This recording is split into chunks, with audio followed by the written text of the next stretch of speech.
Bonjour, nous allons parler des ondes Q, c'est-à-dire de la partie initiale du complexe QRS qui nous renseigne sur l'activation électrique du ventricule à sa partie initiale justement, mais qui nous renseigne aussi sur l'existence de troubles de conduction ou de cardiopathie structurelle, et la coronaropathie en est un exemple que l'on recherche régulièrement.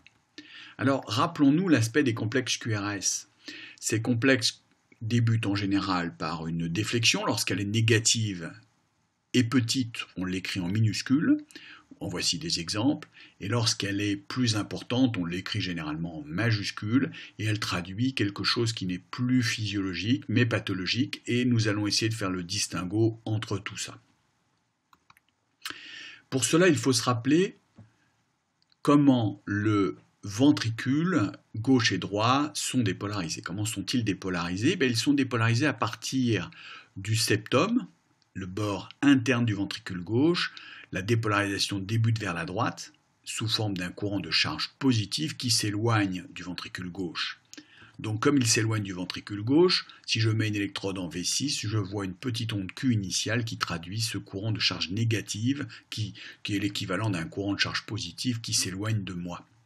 Puis dans un deuxième temps, le parois libre du ventricule droit et du ventricule gauche sont activées, l'apex aussi, le vecteur résultant, pour simplifier, est tourné vers la gauche puisque le muscle ventriculaire gauche est le plus important. Ce muscle ventriculaire gauche plus important donne une onde d'air plus importante en V6, et à l'inverse de l'autre côté, si je mets une électrode en V1, j'observe une petite onde d'air qui traduit l'activation septale, on appelle ça l'onde d'air septale, et ça l'onde Q septale. La deuxième partie est une relation entre le ventricule gauche et le ventricule droit, et on l'a vu en cas d'HVG, cette onde S prédomine, c'est physiologique. La troisième partie du ventricule est parfois responsable d'une petite onde R' en V1. Voilà. Nous avons vu qu'il existait des ondes Q donc physiologiques sur un électrocardiogramme. Alors on en voit assez souvent sur un 12 dérivations, notamment dans les dérivations latérales, ce que nous venons de voir, cette micro-onde Q physiologique, V5, V6, parfois V4, et souvent la dérivation inférieure, et même en D3, c'est là qu'elle est le plus large. Vous voyez qu'elle peut faire physiologiquement jusqu'à 30 millisecondes, donc on fera attention à cette mesure en D3, on sera particulièrement vigilant. Donc, comment mesurer justement une onde Q quand elle est toute petite? La première chose, c'est de mettre une loupe.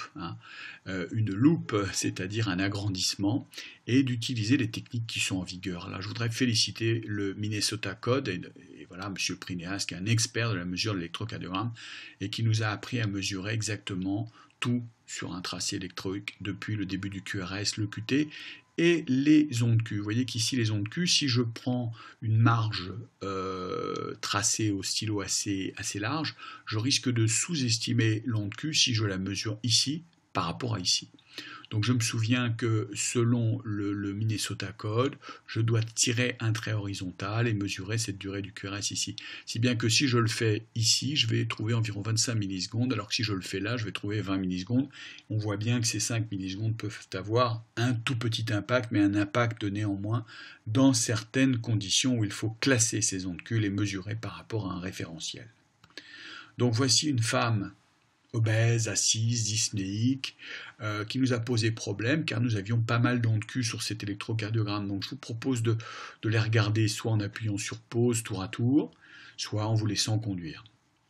Donc ici, vous voyez qu'il y a en fait des ondes d'air, et pas que des ondes Q. Ces ondes d'air traduisent la respiration, et ces ondes d'air nous signalent que quand le diaphragme se soulève, eh bien réapparaissent ces ondes d'air. Donc quand il y a plus d'ondes d'air que d'ondes Q, on ne peut pas parler d'ondes Q sur un électrocardiogramme, et c'est le cas chez cette patiente. Vous voyez que les ondes d'air réapparaissent avec la respiration.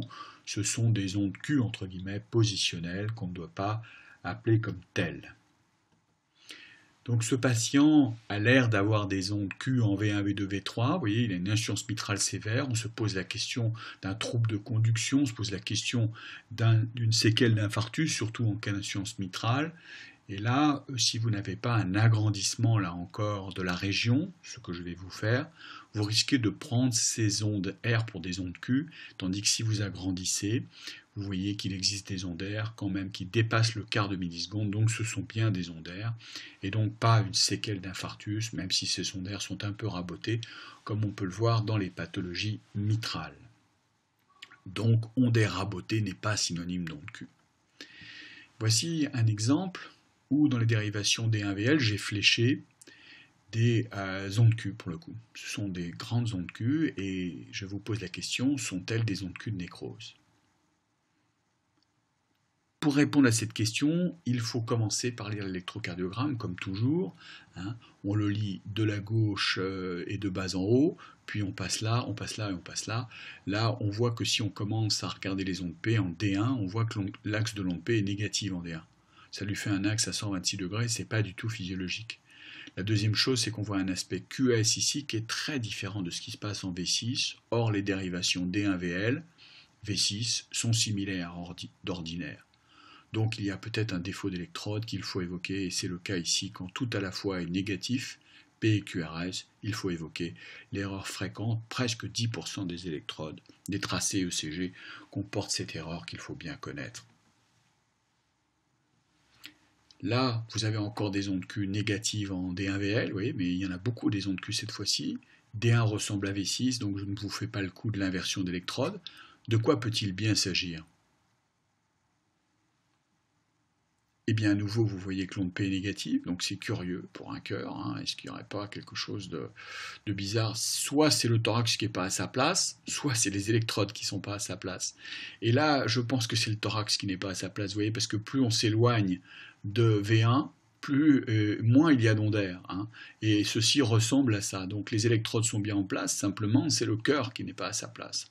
On appelle ça une dextrocardie. Hein. Chez ce patient, il a le cœur à droite, vous voyez bien que la droite est notée ici, et il a du même côté que le cœur, donc une transposition gauche-droite de tous les organes, avec une poche à air gastrique qui témoigne de l'inversion gauche-droite de thorax. Donc pour faire un électrocardiogramme dans le situs inversus, on inverse bien évidemment les électrodes des membres et on positionne les électrodes du thorax de l'autre côté, V1, V2, V3, V4, V5, V6.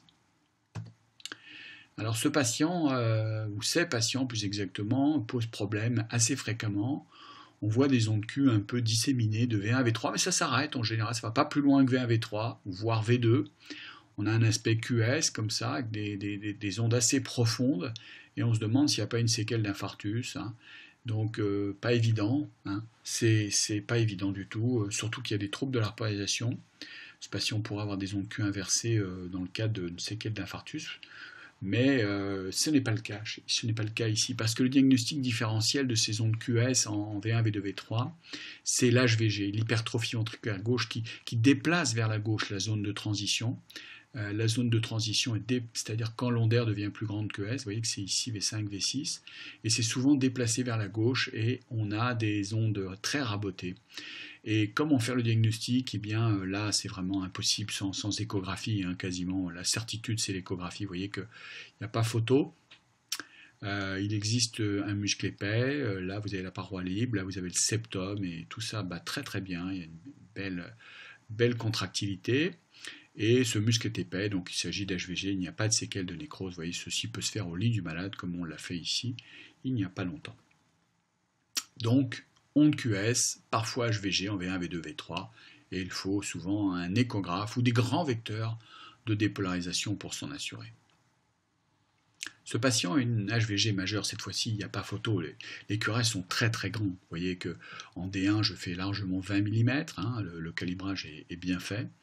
Ici, je vois des ondes S extrêmement profondes en V2, hein, c'est un indice de positivité. Là, vous avez l'indice de Sokolov. Là, vous avez encore un indice positif avec RVL qui fait plus de 11 mm. Et là, vous avez des QRS qui font plus de 30 millisecondes hein, en V4. Donc, il n'y a pas photo, là encore, c'est sûr qu'il y a une HVG. Alors, ces ondes Q sont-elles des ondes Q de nécrose chez un hypertendu ou des ondes Q de pseudonécrose? Eh bien, quand on regarde ces QRS, elles sont toujours en rapport, ces ondes Q sont toujours en rapport avec une grande onde R. Quand il y a une grande onde d'air, large et profonde, il y a une onde Q large et profonde. Donc tout ça est proportionnel. On appelle ça des ondes Q de pseudonécrosées, qu'elles peuvent faire 5 mm et faire largement 30-40 millisecondes. Onde Q de pseudonécrose, c'est facile là pour le coup. On a une HVG électrique extrêmement nette et des ondes Q qui sont proportionnelles. Donc onde Q de pseudonécrose. Là c'est le contraire. J'ai un patient qui a des tout petits QRS, un aspect de pseudonécrose antérieure, vous voyez, V3, V4, il n'y a plus d'onde d'air, mais méfions-nous, chez des patients qui ont une amylose, le muscle est remplacé par de la substance amyloïde, et dans ces conditions, on peut avoir une absence d'activation septale physiologique, une absence même de zone de transition, que les ondes d'air sont toutes petites partout. Il existe un microvoltage, et pas de troubles de respiration. C'est différent de tout à l'heure, on avait des troubles de respiration, là il n'y a pas de troubles de respiration, simplement que les QRS ont été remplacés par de la substance amyloïde, c'est un électrocardiogramme typique d'amylose cardiaque. Alors là, nous avons encore des ondes Q, je vous laisse regarder un peu ce tracé, mais ce ne sont pas, je vous le dis tout de suite, des ondes Q de nécrose. De quoi s'agit-il? Eh bien, pour ceux qui sont observateurs, ou plus exactement méticuleux, je vois que j'ai un PR court avec une onde delta, DD1, le diagnostic de préexcitation ventriculaire est fait. Donc ceci est un miroir de la préexcitation, exactement. Donc c'est lié à un trouble de conduction intracardiaque. Il y a un faisceau accessoire qui active immédiatement la paroi latérale du ventricule gauche. Du coup, en territoire inférieur, j'ai le contraire, j'ai un miroir très puissant qui me fait croire à une onde Q. C'est assez fréquent, là cet exemple est caricatural, merci Stephen Smith de me l'avoir prêté, j'aime bien le citer, vous savez qu'il est animateur d'un blog extraordinaire, que je vous conseille de regarder. La préexcitation ventriculaire donc. Là nous avons tout plein d'ondes Q comme ça au premier coup d'œil, on en a beaucoup, les QRS sont larges, quand les QRS sont larges, méfiance, méfiance, méfiance. Difficile de voir des ondes Q, c'est généralement plutôt des troubles de conduction, mais pas toujours. Donc ce patient a des ondes Q larges et profondes avec une pente initiale très curieuse ici, très, très lente du QRS. D'autre part, on ne voit pas vraiment les ondes P, ou alors elles sont de très mauvaise qualité. On se demande s'il n'y a pas un entraînement électrosystolique. Alors là, il faut sortir son zoomer, son zoom plutôt. Et là, vous voyez qu'il y a des petits spikes qui précèdent les QRS, donc le QRS est large, et la pente initiale est en rapport avec un rythme électro-entraîné directement dans le ventricule, donc une descente lente, une remontée rapide, c'est la signature du rythme électro-entraîné ventriculaire. Cela est lié à un spike très discret, en cas de sonde bipolaire, on peut se tromper avec des ondes Q, et c'est un rythme électro-entraîné. Alors là, cette fois-ci, peut-être que ce sont des ondes QS de nécrose. Pourquoi ces ondes Q en antéroceptale? Parce que si je reprends ma technique de lecture, il n'y a pas de PR court, il n'y a pas de préexcitation, il n'y a pas d'HVG, il n'y a pas d'inversion des électrodes, D1 est égal à V6. Bon, l'axe du cœur est normal, il n'y a pas d'hémibloc. Ici, je vois des ondes Q larges et profondes, et surtout, je vois des troubles de l'articulation du côté du QRS. Vous savez que ça améliore la spécificité de ces ondes Q. Ici, l'onde d'air est rabotée, effilochée, les ondes d'air sont très petites, il y a probablement une séquelle de nécrose, et là, c'est le cas. Voilà, une onde Q de nécrose, pour le coup, j'aurais dû vous mettre une échographie. Faites-moi confiance, ce patient avait bien un antécédent d'infarctus. Alors cela donne des troubles de rythme, de l'insuffisance cardiaque, mais c'est important de savoir le lire. Cette fois-ci, vous avez bien vu qu'il n'y a pas de diagnostic différentiel, donc on peut y aller. Vous pouvez écrire très probable onde Q de nécrose. Là, cette n'est plus dans le territoire antéroceptal. Alors là, déjà, les ondes Q qui ne sont pas dans le territoire antéroceptal, elles sont beaucoup plus évocateurs d'une nécrose. Je reprends ma technique de lecture. Il y a bien une onde P positive en D1, D2. Il n'y a pas d'inversion d'électrode puisque D1 et V6 commencent par une onde Q. L'onde P est positive. Donc ce sont des ondes Q probablement de nécrose. En plus, elles sont dans le même territoire. V4, V5, V6. Donc des ondes d'air qui ne sont pas très bien voltées. Eh bien, nous sommes en droit d'évoquer l'existence d'une nécrose latérale, apicolatérale.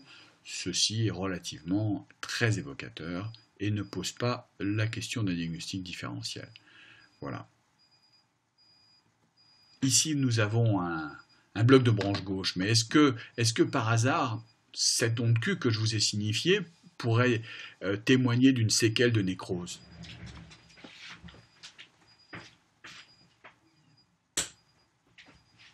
Eh bien, il faut bien regarder. La croissance des ondaires de V1 à V4 n'est pas présente. Au contraire, dans un bloc de branche gauche, on devrait voir les ondaires pousser de V1 à V4. Et bien là, c'est le contraire. On a une véritable onde Q de nécrose. D'ailleurs, on a un courant de lésion un petit peu bizarre ici. Plus là, encore plus bizarre, avec une onde T négative. Ceci est une séquelle de nécrose. On dit toujours que sur un bloc de branche gauche, on ne peut pas les voir. Ben, vous voyez qu'on peut les voir. Et d'ailleurs, il y a plein d'autres signes pour démasquer un infarctus transmural sur un bloc de branche gauche. Mais ici, l'existence d'une onde Q en V4 est hautement évocateur d'un infarctus. Et les troubles de la polarisation associée nous permettent de conclure à une onde Q de nécrose. Alors ici, dernier tracé, est-ce qu'il s'agit d'une onde Q de nécrose, cette petite onde Q en D3 et en VF? Vous voyez que ça n'a pas l'air de grand-chose, hein. Probablement la plupart d'entre vous auraient dit électronormal.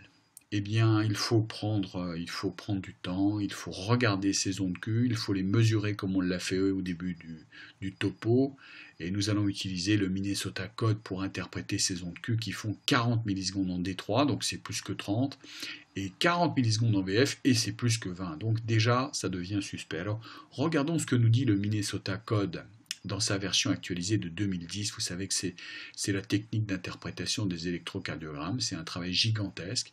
Lorsqu'on voit une onde Q qui fait 40 millisecondes en VF, c'est le cas ici, la probabilité qu'il s'agisse d'un infarctus augmente avec la largeur de l'onde Q et la dérivation, et vous voyez qu'ici vous avez un score à 25, c'est-à-dire un grade 2 d'infarctus. C'est pas encore complètement décisif, donc on va coupler ça avec la recherche d'anomalies du segment ST. Quand il existe des ondes Q relativement importantes avec des ondes T STT anormales, eh bien il faut penser encore plus à un infarctus quand il y a des ondes Q limites avec des ondes T anormales ou une déviation du segment ST. Et c'est le cas chez notre patient qui en plus avait une petite séquelle d'infarctus. Donc onde T inversée associée à une QD3 et surtout une QVF à 40 millisecondes. N'hésitez pas à évoquer le diagnostic d'infarctus, vous pourrez rendre service à ce malade qui est peut-être un coronarien méconnu. Voilà, j'espère que vous avez tout retenu sur l'onde Q, sa valeur comme activateur initial du ventricule gauche, hein, onde Q septale on l'appelle, troubles de conduction, cardiopathie structurelle, cardiopathie ischémique essentiellement peuvent être détectés sur un électrocardiogramme par la recherche de l'onde Q. Voilà, je vous remercie et merci à tous ceux qui regardent YouTube.